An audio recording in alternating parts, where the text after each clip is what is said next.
Hello दोस्तों, स्वागत है आप सभी का आपके अपने चैनल गुरुमंत्र इंस्टीट्यूट पर। दोस्तों, मैं हूं आपका दोस्त गौरव सिंह और मैं आपके सामने लेकर आया हूं भौतिक विज्ञान कक्षा 12 चैप्टर नंबर 3 और इस चैप्टर का नाम है विद्युत विभव तथा विद्युत द्विध्रुव। और दोस्तों, आज जो हम इसमें लेकर आए हैं वो किसी निकाय की विद्युत स्थिति ऊर्जा किस प्रकार ज्ञात कर सकते हैं, उसका डेरिवेशन कैसे करना है, ये हम लेकर आए हैं इस वीडियो के अंदर। दोस्तों, अगर आपको याद हो तो हमने पिछले वीडियो में निकाय की विद्युत स्थिति ऊर्जा ज्ञात की थी और वो हमने फर्स्ट मेथड से की थी। तो दोस्तों, आज हमारे पास एक और नया मेथड है और इस मेथड से हम फिर से वही डेरिवेशन करेंगे। सेम डेरिवेशन वही है हमारा, लेकिन करने का तरीका हमारा थोड़ा सा डिफरेंट होगा इसमें। और दोस्तों, ये जो तरीका होगा बिल्कुल परिभाषा के अकॉर्डिंग रहेगा। तो परिभाषा को समझने की कोशिश करेंगे। तो मैं बोल रहा हूँ, आप जरा ध्यान से सुनिएगा। परिभाषा क्या है? किसी परीक्षण धनावेश को अनंत से विद्युत क्षेत्र के अंदर किसी बिंदु तक लाने में जो कार्य किया जाता है वही कार्य निकाय की विद्युत स्थिति ऊर्जा के रूप में संचित हो जाता है। ठीक है दोस्तों, तो स्थिति ऊर्जा समझ में आई परिभाषा आपको। अब इसको जरा हम समझते हैं, फिगर से समझने की कोशिश करेंगे क्या है। दोस्तों, मान लीजिए ये हमारा क्या है, विद्युत क्षेत्र है। ये है हमारा विद्युत क्षेत्र है।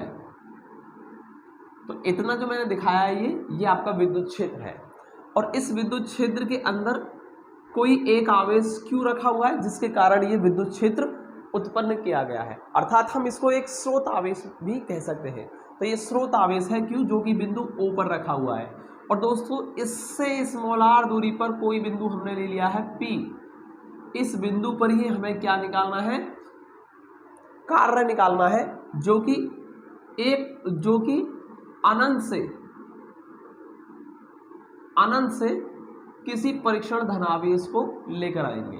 ठीक है दोस्तों, तो अनंत पर सपोज बिंदु A है, ये अनंत पर बिंदु A पर कोई एक परीक्षण धनावेश Q0 रखा हुआ है और दोस्तों इसको हम लेकर आएंगे विद्युत क्षेत्र के अंदर किसी बिंदु P तक। ठीक है, तो जो आपको यहां से लेकर यहां तक का कार्य प्राप्त होगा, ठीक है, जो कार्य करना पड़ेगा आपको दोस्तों, वही कार्य हो जाएगा निकाय के विद्युत स्थिति ऊर्जा। तो दोस्तों, यहां हम ज्ञात करेंगे A से P तक लाने में किया गया कार्य, और यही कार्य जो होगा इस निकाय के अंदर विद्युत स्थिति ऊर्जा के रूप में संचित हो जाएगा। तो दोस्तों, यही हो जाएगा हमारा पूरा डेरिवेशन का तरीका। ठीक है दोस्तों, तो चलिए हम इसको थोड़ा सा करने की कोशिश करते हैं, कैसे करेंगे। तो दोस्तों, यहाँ पर A बिंदु से P बिंदु तक लाने में किया गया कार्य हमको ज्ञात करना है।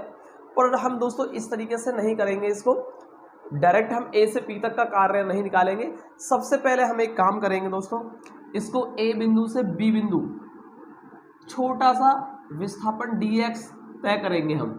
यानी कहने का मतलब ये हुआ दोस्तों कि जब हम आवेश Q0 को लेकर जाएंगे P की तरफ, तो सबसे पहले हम A से, सपोज ये बिंदु B है, A से B बिंदु तक स्मॉल विस्थापन, छोटा सा सूक्ष्म विस्थापन dx तय करेंगे और A से B तक लाने में किया गया कार्य निकाल लेंगे दोस्तों। उसके बाद हम उसका इंटीग्रेशन कर देंगे, इस छोटे से कार्य का इंटीग्रेशन कर देंगे और अनंत से स्मॉल r तक की लिमिट लगा देंगे और इस प्रकार से हमारा डेरिवेशन हो जाएगा।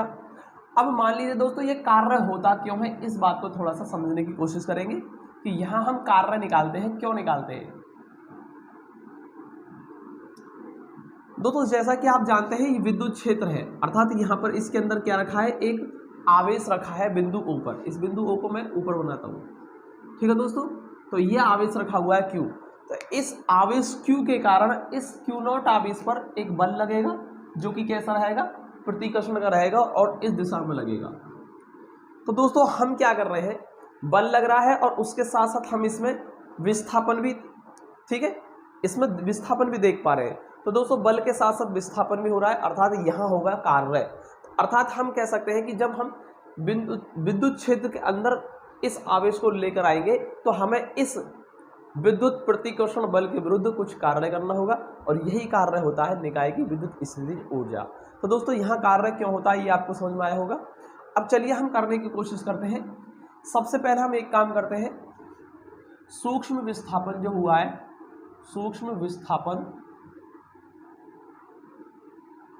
dx तय करने में किया गया कार्य गया कार्य। अर्थात हम कह सकते हैं कि ए से बी तक आवेश को लाने में किया गया कार्य है।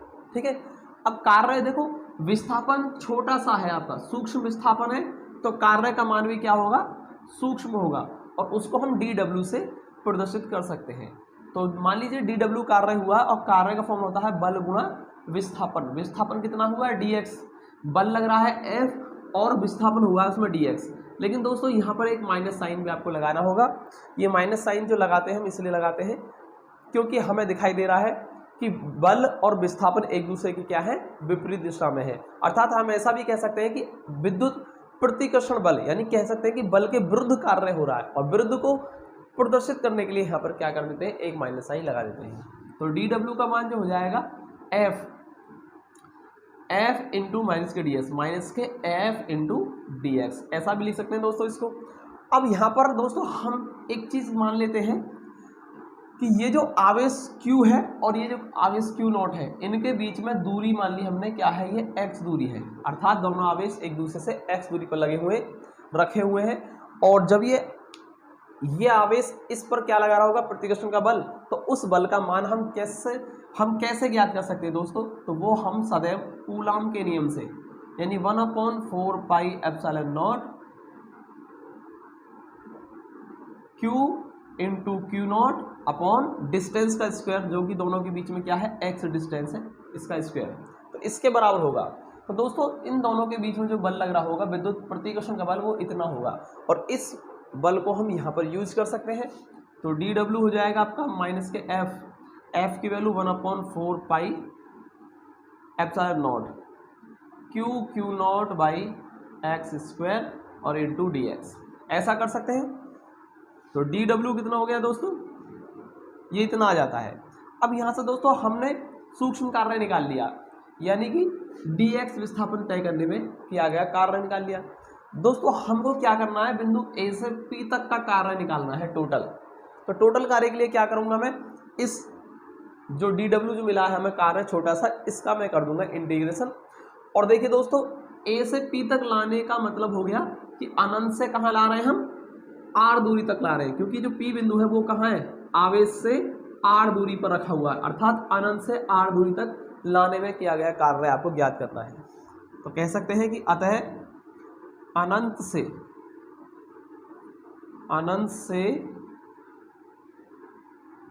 r दूरी तक लाने में,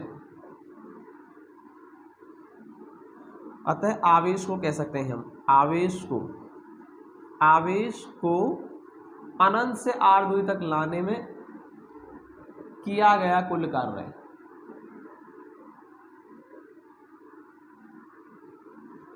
तो दोस्तों कुल कार्य के लिए क्या करेंगे हम, जो आपका जो dw वर्क डन हुआ है उसका आप क्या कर देंगे, इंटीग्रेशन कर देंगे, और यही होगा उसका पूरा कार्य, जिसको हम कैपिटल W से रिप्रेजेंट कर सकते हैं।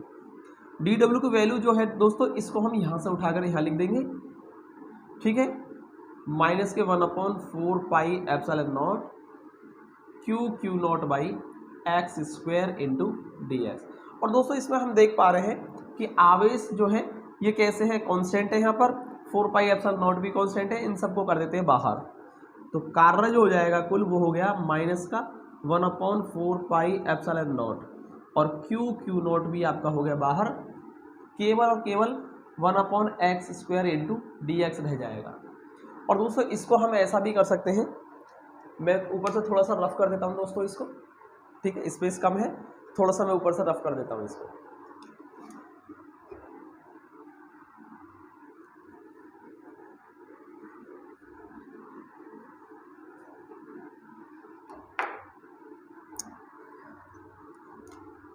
W बराबर हो जाएगा दोस्तों minus 1/4 pi epsilon not Q into Q not, और दोस्तों इस 1/x स्क्वायर को हम x की पावर -2 इंटू dx भी लिख सकते हैं। ठीक है दोस्तों, लिखा जा सकता है, नहीं लिखा जा सकता है, लिखा जा सकता है ना, तो इसको ऐसे करके लिख दीजिए।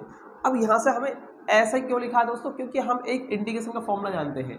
क्या होता है इंटीग्रेशन का फॉर्मूला होता है दोस्तों x की power n into dx।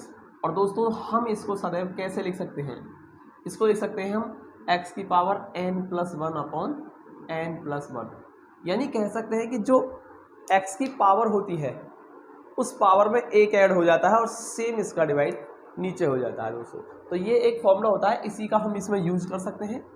W = -1/4πε0 Q into Q0 और x की पावर -2।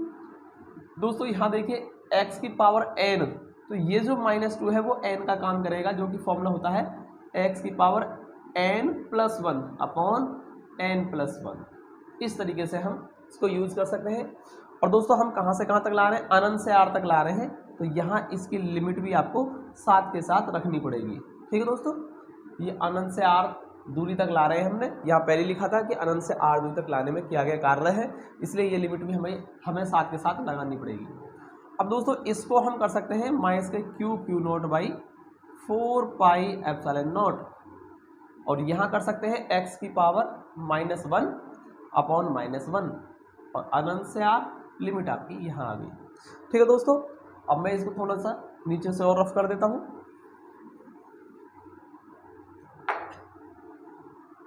W = दोस्तों -1 की इस माइनस से मल्टीप्लाई करेंगे तो ये प्लस हो गया, बचा आपका Q/4πε0 और ये रह गया आपका x की पावर -1। इसको हम 1/x भी लिख सकते हैं, इन्फिनिटी टू r आपकी लिमिट होगी। और दोस्तों यहाँ से W जो हो जाएगा Q/4πε0 और इसमें हम लिमिट रखेंगे। दोस्तों लिमिट रखने का तरीका upper limit minus lower limit, तो एक बार तो x की जगह पर अपर लिमिट फिर माइनस करके लोअर लिमिट। और दोस्तों हम जानते हैं Q/4πε0 हम जानते हैं दोस्तों 1/∞ जो होता है ये 0 हो जाता है, तो ओनली आपका क्या रह गया 1/r रह गया। इसको हम ऐसे भी लिख सकते हैं 1/4πε0 Q0/r। तो दोस्तों इसको हम ऐसा भी लिख सकते हैं। ठीक है, तो ये हो गया आपका कार्य। तो दोस्तों मैंने आपको बताया था परिभाषा के अनुसार क्या होता था, परिभाषा के अनुसार ये जो कार्य होता है यही इस निकाय की विद्युत स्थितिज ऊर्जा के रूप में संचित हो जाता है। तो दोस्तों परिभाषा ये कहती है कि ये जो कार्य आपको प्राप्त हुआ यही निकाय की विद्युत स्थितिज ऊर्जा है। तो इस चीज को हम लिख देते हैं परिभाषा अनुसार